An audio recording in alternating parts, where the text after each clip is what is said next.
बैठ जाए सब प्लीज, बैठ जाओ। सबसे पहले तो मैं आपका धन्यवाद करता हूं, आपकी चाय ने असर करा, मेरा गला सही हो गया। अभी आते जाते आपने किया बता दिया मुझे कि चाय यहां मिल जाएगी मुझे। मेरे साथी और सहयोगी दिल्ली के एक बहुत ही वरिष्ठतम नेता जिन्होंने कई बार चुनाव जीता है, यूथ कांग्रेस से लेकर आज दिल्ली प्रदेश के सदस्य बने हैं और मेरे सहयोगी हैं। मुझे उनसे ताल्लुकात रखने में बहुत अच्छा लगता है। बहुत ही नफीस इंसान है भाई भीषम शर्मा जी, जरा तालियां बजा दें जोरदार। मैं तारीफ जब भी करता हूं जब कोई व्यक्ति अच्छा होता है और जिसको मैं परख लेता हूं। 1.5 साल में भीषम शर्मा ने मेरे साथ जो रास्ता तय किया है वो आसान नहीं था। अक्सर कोई व्यक्ति पीछे रह जाता है तो वो कमजोर पड़ जाता है, लेकिन मुझे ये लगा कि ये चुनाव हार भी गए लेकिन भीषम शर्मा लोगों के दिल से नहीं उतरे और आज भी वो दिल में बसे रहेंगे।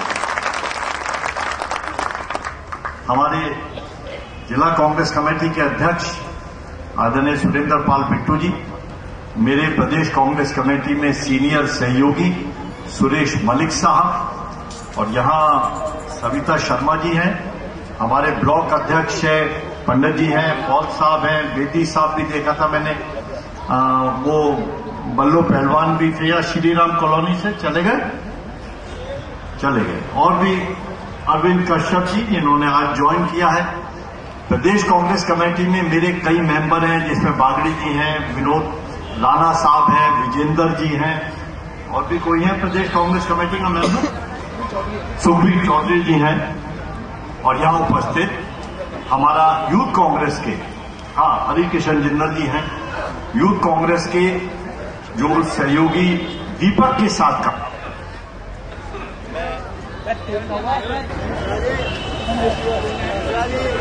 से तो दोस्ती नहीं है तुम्हारी।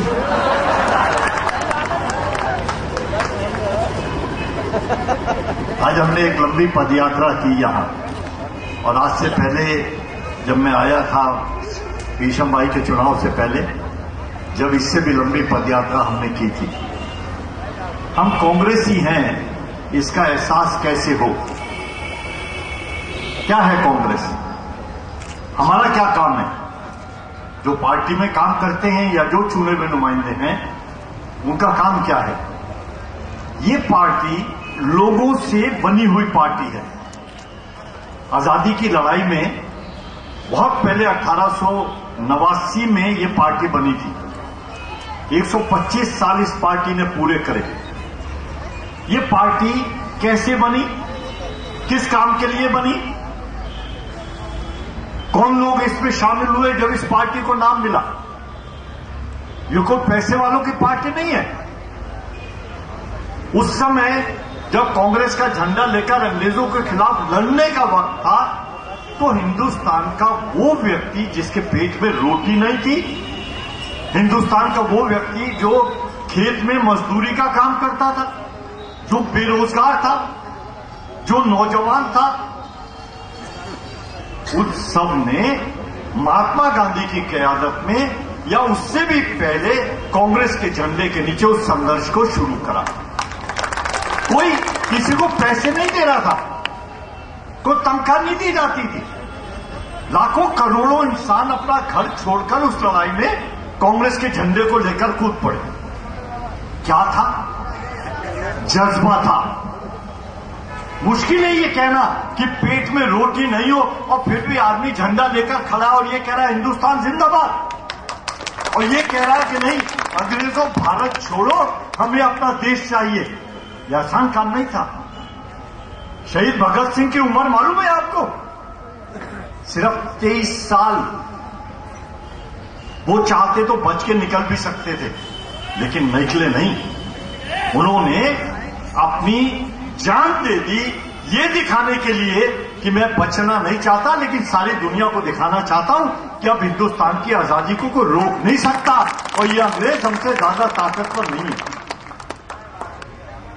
1947 के बाद हमारा क्या काम है और कौन लोग हमारे बीच आए, तभी तो हम यहां पहुंचे। अगर ये पार्टी बीच में ही खत्म हो जाती, अगर ये पार्टी बिगड़ नेताओं के हो जाती, तो शायद हम यहां तक नहीं पहुंचते और ना कोई काम ऐसा कर पाते जो करना चाहिए था और जिसे हमने किया। बड़े बड़े नाम कितने ही गिनवाए जा सकते, जवाहरलाल नेहरू, इंदिरा गांधी, लाल बहादुर शास्त्री, राजीव गांधी, डॉक्टर मनमोहन सिंह, और आज हमारी जो झंडा है कांग्रेस का, वो श्रीमती सोनिया गांधी के हाथ में है। लेकिन दिशा क्या है, कौन लोग शामिल है इसमें? इसमें आज भी टाटा बिरला शामिल नहीं है। आज भी अगर कांग्रेस का झंडा लेकर सबसे पहले कोई आगे चलता है तो वो गरीब आदमी, मजदूर, बेरोजगार है, जिसके पेट में रोटी नहीं है, वो कांग्रेस में विश्वास करता है। आसान नहीं है, लोगों को भावना के साथ बांधना बहुत मुश्किल काम है। आप दादागिरी दिखाएं, आप ताकत दिखाएं, आप डर पैदा करें, हो सकता है कुछ समय के लिए लोग आपकी शक्ल देखकर डर जाएं, लेकिन जैसे ही आप एक कदम आगे बढ़ेंगे वो पीछे से गाली देगा, यार गुंडा है ये कोई शरीफ आदमी थोड़ी है। लेकिन कांग्रेस ने क्या पैदा करा? कांग्रेस ने देश में जज्बा पैदा करा, देशभक्ति। हमने कभी कोई नारा ऐसा नहीं दिया जो नारा हमें बांटता हो, जो हमें तोड़ता हो। मुझे बहुत अच्छा लगा अभी भीषम भाई ने जब सब लोग बोल चुके तो इन्हों लगा कि कोई मुसलमान नहीं बोला, तो उन्होंने एकदम कहा मेहरबान भाई को कि आप खड़े हो जाओ, आप भी बोलो इस मंच से। यही तो तरीका है। हम कोई भारतीय जनता पार्टी की तरह थोड़ी है, हिंदू मुसलमान में नफरत पैदा करके, शरारत करके और ये कहते हैं हमें वोट दो। नतीजा देख रहे हैं उनका क्या हो रहा है। कोई नेता मानता है एक दूसरे को इनकी पार्टी में? कभी इनके होर्डिंग देखना, हमारे होर्डिंग देखना, ये लगा हुआ है। इसमें किस किस का फोटो है? सोनिया गांधी का फोटो, राहुल गांधी का फोटो, डॉक्टर मनमोहन सिंह का फोटो। कोई होर्डिंग होगा हमारा, और इनके होर्डिंग, अगर मैं शर्त लिख के देता हूं, आप में से इतने लोग यहां बैठे हैं, अगर इनके किसी होर्डिंग में इनके अध्यक्ष जो अखिल भारतीय, इनका भारतीय जनता पार्टी का अध्यक्ष है, अगर उसका कोई फोटो दिखा दो, सब अपने फोटो दे रहे हैं। यही फर्क है हमारे में। हम दबे हुए लोग हैं, हम झुककर चलते हैं, तहजीब से चलते हैं। किसी को तकलीफ होती है तो उसकी हिमायत में सबसे पहले खड़े होने वाला तो कांग्रेस ही होता है, भारतीय जनता पार्टी का आदमी नहीं होता। और छोड़ दो, दूर जाने की जरूरत नहीं है। यही जब हमने खाना बांटा, माफ करना, कोई बता सकता है कि भारतीय जनता पार्टी का आदमी 1 महीने तक लोग पटरी पर पड़े रहे, आया कोई खाना बांटने? भीषम भाई, एक आदमी बताओ। एमएलए थे, विधायक हैं आप यहां के, भारतीय जनता पार्टी का प्रदेश का दफ्तर है, उन्हें दिखाई नहीं दिया? लोग सड़क पे भूखे मर रहे हैं, बाढ़ आ गई, अपना घर छोड़कर यहां आ गए। एक महीने, 1 महीना पूरा धूप में, तपती दोपहरी में।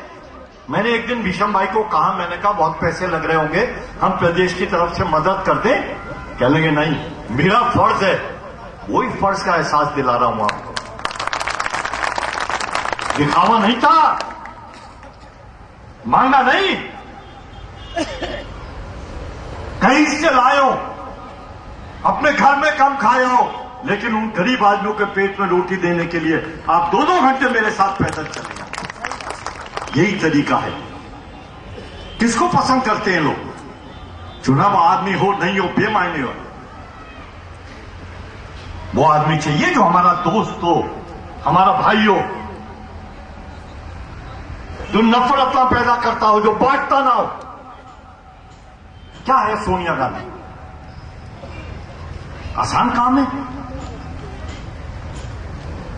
इन बड़े बड़े आदमियों का मुकाबला करती हैं, बार बार कोशिश करते हैं उनके ऊपर पत्थर फेंकने की। लेकिन क्या सोनिया गांधी कमजोर पड़ गई?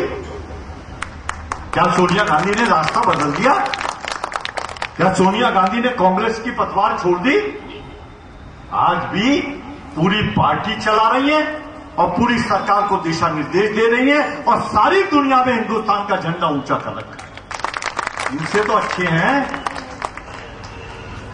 कोई एक देशभक्ति का काम बता सकते हैं भारतीय जनता पार्टी का? एक 1947 से आज 2011 हो गया, एक काम 6 साल ताकत में रहे, कुछ तो करा होगा। जनता के बीच आते हो तो ये तो बताओ, हमने गरीब आदमी की हिमायत में ये काम कर दिया। सिर्फ प्रधानमंत्री बनना मकसद नहीं माना जा सकता। हमें उस गद्दी पर बैठना, उसके लिए 2 साल पहले से अडवाणी साहब अचकन सिलवा लें और लोगों ने ऐसा तमाचा मारा कि वो अचकन ही उतर गई उनकी। और आज कोई नहीं पूछ रहा उनको। अब वो अपनी पार्टी में ही लोगों के चुटकियां बरते रहते हैं। कभी सुषमा स्वराज के खिलाफ कुछ निकलवा देंगे, कभी दूसरे के, कभी तीसरे के। अभी उनका हालत देखिए, चुप हो जाओ, क्या है पागल से। अभी आपने कर्नाटक में हाल देखा हो? क्या हाल हुआ?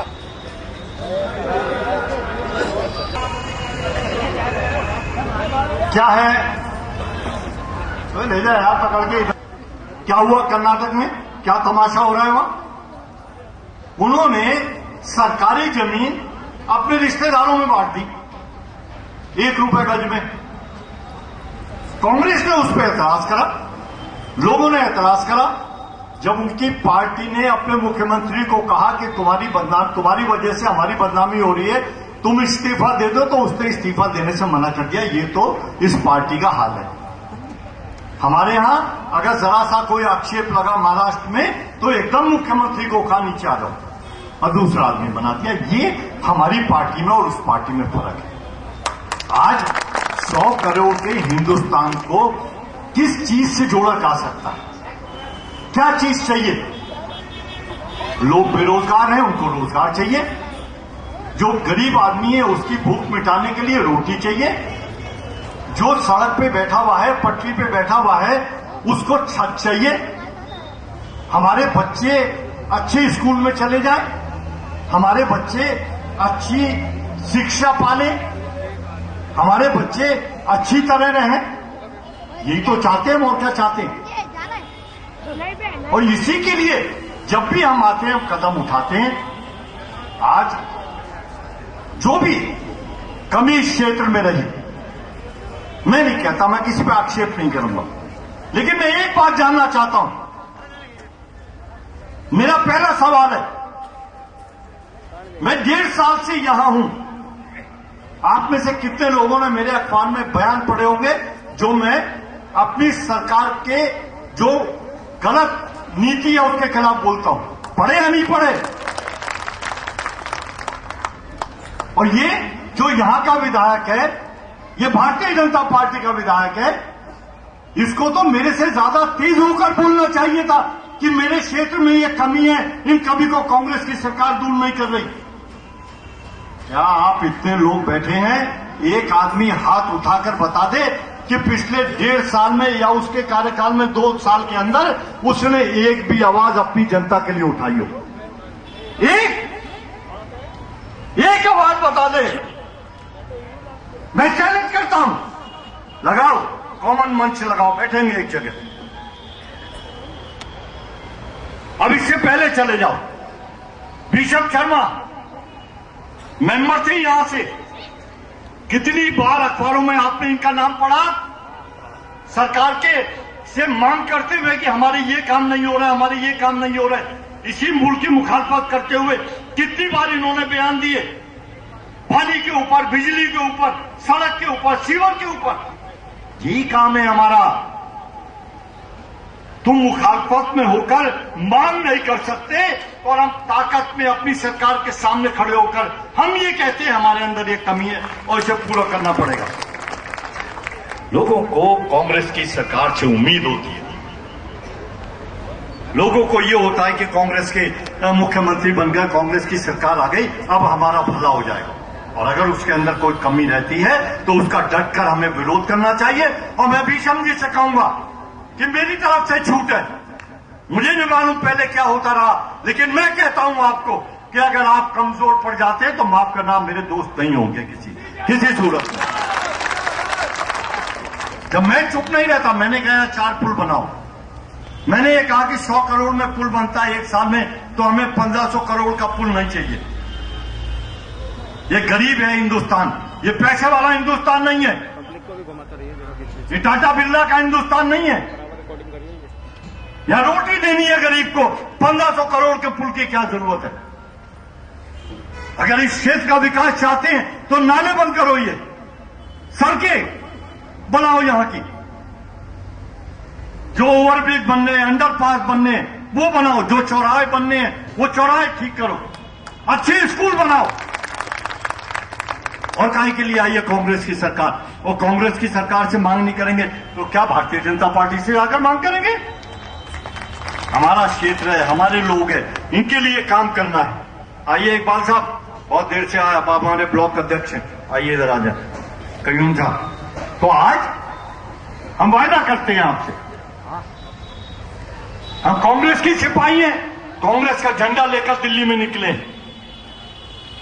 एयर कंडीशन कमरों में बैठकर काम नहीं करते हम। पहले भी दिल्ली में कई जगह मैंने 5-5 घंटे की पैदल यात्रा की, उनमें से एक भीषम शर्मा जी का इलाका भी था। हर्षवर्धन के खिलाफ मैंने 5 घंटे की पैदल यात्रा करी, डोल गया था जिस समय चुनाव का नतीजा आ रहे थे। सारी दिन यही होता रहा, हर्षवर्धन हार गया, हर्षवर्धन हार गया, अब भगवान जाने कैसे जीत गया। और सारे दिन ये होता रहा, भीषम शर्मा जीत गया, भीषम शर्मा जीत गया, पता नहीं आखिर में क्या हो गया। मारने वाला भगवान नहीं होता भीषम भाई। जिन्होंने भी आपके साथ गुनाह करा है ना, उनके बदन से कोड़ के रूप में निकलेगा, देख लेना। बेईमानी अच्छी नहीं होती कभी। आप ईमानदार इंसान हैं, आप अच्छे इंसान हैं, आप गरीब परवर इंसान हैं, आप अपने कार्यकर्ता को सीने से लगाकर रखते हैं। मुझे इस बात की सबसे ज्यादा खुशी होती है। आप कभी अपने को आगे नहीं रखते, आप सबको कहते हैं नहीं मेरे से आगे चलो, मैं तुम्हारे साथ चलूंगा। मैं वायदा करना चाहता हूं आपसे, मुझे मालूम नहीं कि आखिरी जो 3.5 साल है उनमें कौन कौन से काम कर पाऊंगा, लेकिन इतना वायदा जरूर करता हूं कि मेरी आवाज कभी कमजोर नहीं पड़ेगी, चाहे मुझे कोई भी नतीजा भुगतना पड़े। मैं आपका दोस्त हूं, आपने बड़ी इज्जत दी है मुझे, आपने बड़ी ताकत दी है। दिल्ली में 2.5 लाख वोट से जितवाया, सबसे ज्यादा वोट आपने मुझे दिए दिल्ली में, किसी भी उम्मीदवार से ज्यादा। कर्जा मुझे पूरा करना। वैसे भी कांग्रेस यही कहती है, गरीबों के हक पे काम करो, कमजोर के हक पे काम करो, अपनी कॉन्स्टिट्यूंसी में काम करो, और यही काम है और यही काम हम पूरा करेंगे। ये झंडा लेकर आज मैं पहली बार प्रदेश कांग्रेस कमेटी से यहां तक पहुंचे हैं, और ये झंडा लेकर अभी हम पूरी दिल्ली में यात्रा करेंगे और पैदल यात्रा करेंगे। किसी रथ पे नहीं चढ़ते, किसी गाड़ी में नहीं बैठते हम, ये नहीं करते कि हम तो जिप्सी में बैठ गए और बाकी वर्कर पैदल चल रहा है। मैं भी, सुरेश मलिक भी, बिट्टू भाई भी, ये अपने क्या नाम है, भीषम भाई भी, विजेंद्र भी, अपने हरिकिशन भी, राणा साहब, ईश्वर, हम जितने प्रदेश कांग्रेस कमेटी के लोग हैं पैदल चलने में विश्वास करते हैं। कदम से कदम बढ़ाएंगे, साथ चलेंगे, और आप लोगों का साथ हमेशा बना रहेगा, ऐसी मेरी प्रार्थना है। बहुत बहुत धन्यवाद, बहुत बहुत धन्यवाद।